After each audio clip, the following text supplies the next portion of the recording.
If you're planning on using a spunding valve to ferment in the keg and then capture CO2, there's one, possibly two modifications that you need to make. First, as with any keg modification, you'll need to depressurize the keg.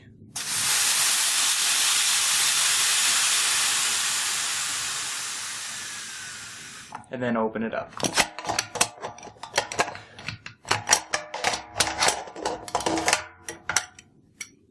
I'll start with what I consider to be the mandatory modification. That's what we're going to take the small stubby gas dip tube from underneath the post here.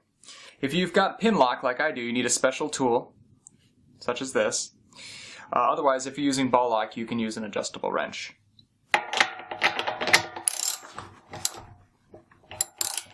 Remove the post. And be careful because some poppets want to pop out as well as kind of get lost altogether. So keep a hold of those. And this is the small stubby gas post. And we're going to remove that to aid in our fermentation. We have a small orifice in the form of that small dip tube, but now we have more surface area to play with. So hopefully that won't clog. You'll need another O-ring to replace this one. So go ahead and put that down there.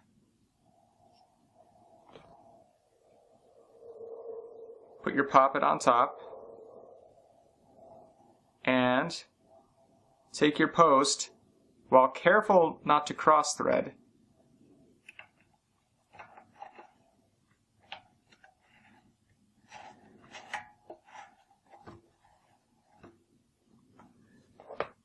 And then lock it down.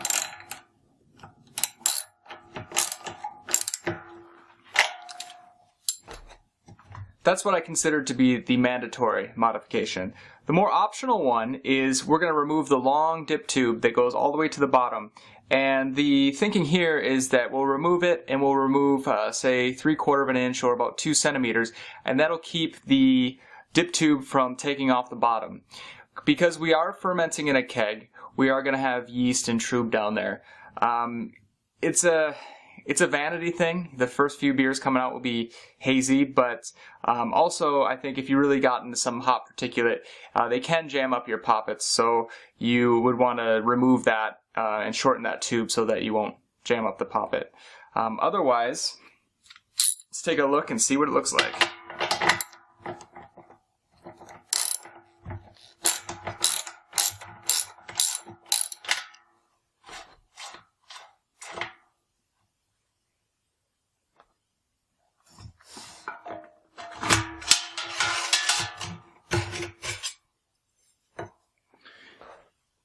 It's as simple as taking a hacksaw and cutting off 3/4 of an inch, or you can take an angle grinder and do the same thing.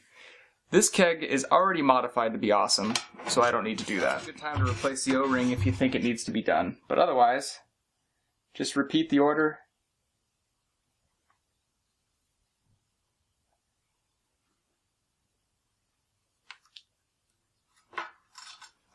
Careful of those threads.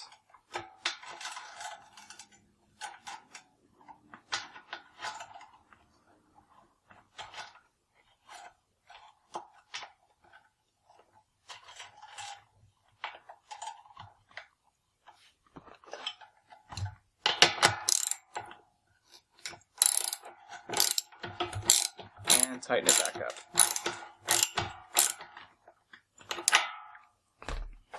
As with any keg modification, immediately, or not so immediately, hit it with pressure and check for leaks.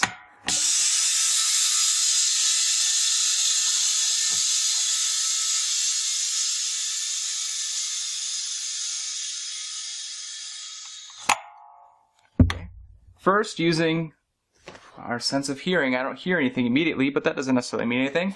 So take some soapy water, spray bottle, and hit all the suspect areas. I'm not so worried about the lid because, well, we didn't mess with the lid, but you can hear that there. And actually you can see that. my gas dip tube. So I'm going to pay a little bit more attention to that. So you can get that a little bit more snug. See if that's the issue.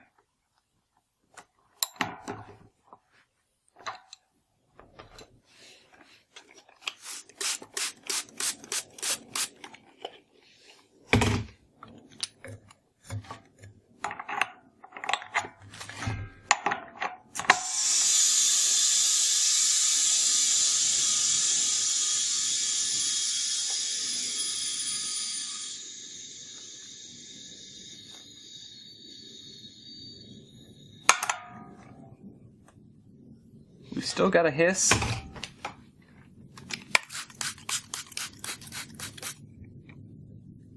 And it is coming from the lid. However, we've solved the one on the gas side, so that's encouraging. Again.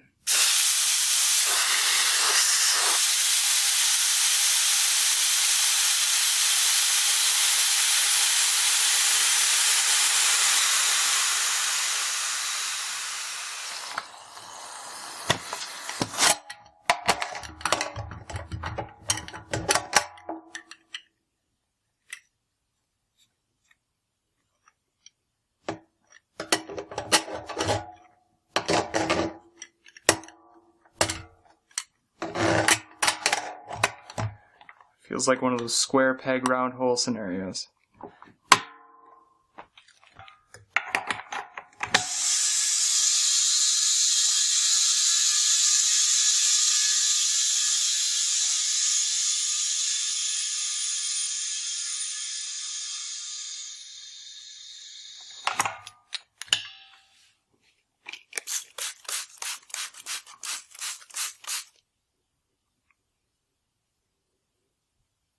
Okay, I hear no hissing and I see no bubbling.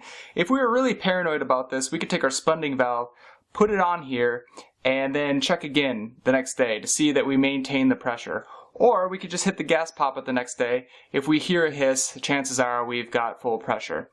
Something to consider as far as troubleshooting goes, now that we got this sealed up, like I mentioned, if you choose not to modify that liquid dip tube, that long dip tube, if you don't take it off the floor, and you do run into a scenario where you've got super foamy beer coming out, or you've got no beer coming at all, this is normally your gas side. On the pin lock you can see it's got 2 pins. What I would do is shut off my CO2, take this off, and then put on the liquid side. And what you can do, reopen your CO2, put it on the liquid end, and the force of the CO2 will push whatever is jamming it up and clogging it up, and it'll push it out, and then you can get back to a dispensing situation.